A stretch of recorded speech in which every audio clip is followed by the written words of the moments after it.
Hello everyone, అందరికీ నమస్కారం. ఈ వీడియోలో మేము ఇంతకుముందు ప్రభల తీర్థానికి అయితే వెళ్ళామండి. అక్కడ ప్రభల తీర్థం గురించి మీకైతే ఎక్స్ప్లెయిన్ చేస్తాను. వీడియోని ఫస్ట్ టైం చూసినట్టయితే కనుక వీడియోని కంప్లీట్గా చూసి లైక్ చేయండి. వీడియో నచ్చితే కనుక షేర్ చేయండి. మీ కామెంట్స్ అనేది నాకు తెలియచేయండి. అలాగే మీరు ఫస్ట్ టైం ఛానల్లోకి వచ్చినట్టయితే ఛానల్కి సబ్స్క్రైబ్ చేసుకోవడం మాత్రం మర్చిపోవద్దు. ప్రభల తీర్థం అనేది కొన్ని చోట్ల సంక్రాంతికి చేస్తూ ఉంటారు, అలాగే కొన్ని చోట్ల శివరాత్రికి కూడా చేస్తూ ఉంటారు. మేమైతే జగ్గన తోట ప్రభల గురించి అయితే నేను చెప్పాలనుకుంటున్నాను. జగ్గన తోట ప్రభలు ఇక్కడ చాలా కన్నుల పండుగగా చేస్తూ ఉంటారండి.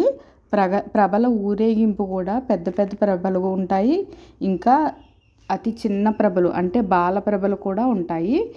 బాలప్రభలు అనేవి పిల్లలు మొక్కుకుంటారండి, పిల్లల కోసం మొక్కుకుంటారు. పిల్లలు మోసుకుని తీసుకొస్తూ ఉంటారు. జగ్గన్న మహారాజు గారు ఈ ఏరియాని, ఈ ప్రదేశాన్ని పాలించేవారంట. ఆ పేరునే ఈ తోటకి పేరుగా పిలుచుకుంటూ ఉంటారు. ఇక్కడ చుట్టుపక్కల 11 గ్రామాల నుంచి కూడా ప్రభలను తీసుకొచ్చి ఊరేగింపుగా తీసుకొచ్చి కాలువలో ఊరేగిస్తూ ఉంటారండి. ఈ ప్రభల్ని ఏకాదశి రుద్రులుగా కొలుస్తారు. ఏకాదశి రుద్రులు అంటే 11 గ్రామాల రుద్రులు, అంటే ఒక్కొక్క గ్రామానికి ఒక్కొక్క పరమేశ్వరుడు, ఒక్కొక్క రుద్రుడు అన్న ఉద్దేశంలో ఊరేగిస్తూ ఉంటారు. ఒక్కొక్క గ్రామంలో రుద్రుడు వచ్చి ఈ జగ్గన్న తోట అనే ప్రదేశంలో సమావేశమయ్యి ప్రజల మంచి చెడ్డలన్నిటిని కూడా ఇక్కడ సంప్రదించేవారు అని ప్రతీతి. అయితే ఈ ప్రభల్ని ఇక్కడ కనుమ రోజున ఊరేగిస్తారండి. సంక్రాంతి, భోగి సంక్రాంతి అయిన తర్వాత కనుమ రోజున అయితే వీటిని ఊరేగిస్తూ ఉంటారు. కొన్ని ప్రదేశాల్లో శివరాత్రి రోజున కూడా ఈ ప్రభలన్నిటిని ఊరేగిస్తూ ఉంటారండి. దీనిని ప్రభల తీర్థం అని కూడా పిలుస్తూ ఉంటారు. జగ్గన తోటే కాకుండా కోటప్పకొండ తిరణాలని జరుపుతారు కదండి, అక్కడ కూడా ప్రభల్ని ఊరేగిస్తూ ఉంటారు. గతంలో ఈ ప్రభల తీర్థాన్ని మన ప్రధానమంత్రి మోదీ గారు కూడా గుర్తించి ప్రశంసించడం జరిగింది. ముందుగా ఇక్కడ ఎటువంటి గుడి అనేది కూడా ఉండదండి. ఈ ప్రభలను అనే రోజంతా ఈ ప్రభలని కొబ్బరి తోటలో అయితే చేస్తారు. నైట్ రోజంతా ఈ కొబ్బరి తోట జగ్గన్న తోట జాగారం చేస్తారండి. ఇక్కడ 400 సంవత్సరాల క్రితం చేస్తూ ఉంటారు. ఈ ప్రభలు కాలువలో ఊరేగిస్తూ ఉంటారండి. ఒకళ్ళ మీద పోటీగా ఒకళ్ళు ప్రభలు ఉంటుంటాయి.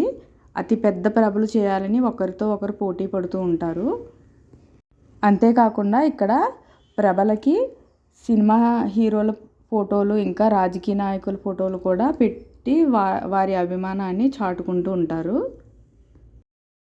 ఈ ప్రభలు అనేటివి వెదురు కర్రలతోటి తయారు చేస్తారండి. వాటిని పూలతో అలంకరించి దేవునికి సమర్పిస్తూ ఉంటారు.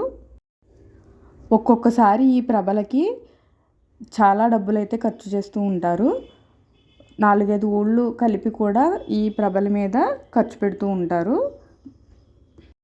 అంతేకాదండి, ఇక్కడికి దర్శనానికి వచ్చి ప్రభలను చూసి ఏదైనా కోరిక కోరుకుని మళ్ళీ ఆ కోరిక తీరిన తర్వాత మనం ప్రభలు కట్టి ఊరేగిస్తామని చెప్పి కోరుకున్నట్టయితే ఆ కోరికలు నెరవేరుతాయని చెప్పి ఇక్కడ విశ్వసిస్తారు. మొదటగా ఈ ప్రభల తీర్థం మొదలుపెట్టింది అయితే కోటప్పకొండ తిరణాలలోనే మొదలుపెట్టారని చెప్తారండి. దీనిని మన రాష్ట్ర ప్రభుత్వం రాష్ట్ర పండుగగా కూడా దీనిని ప్రకటించిందండి. ఈ ప్రభల్లో మొత్తం 3 రకాలు అయితే చేస్తారండి. బాగా చిన్నపిల్లల కోసం చిన్న ప్రభలు, ఇంకా బాల ప్రభలు, ఇంకా బాగా భారీ ప్రభలు కూడా చేస్తూ ఉంటారు. ఈ ప్రభలు ఎక్కువగా ఒక్కొక్కసారి 75 అడుగులు 100 అడుగులు ప్రభలు కూడా తయారు చేస్తూ ఉంటారు.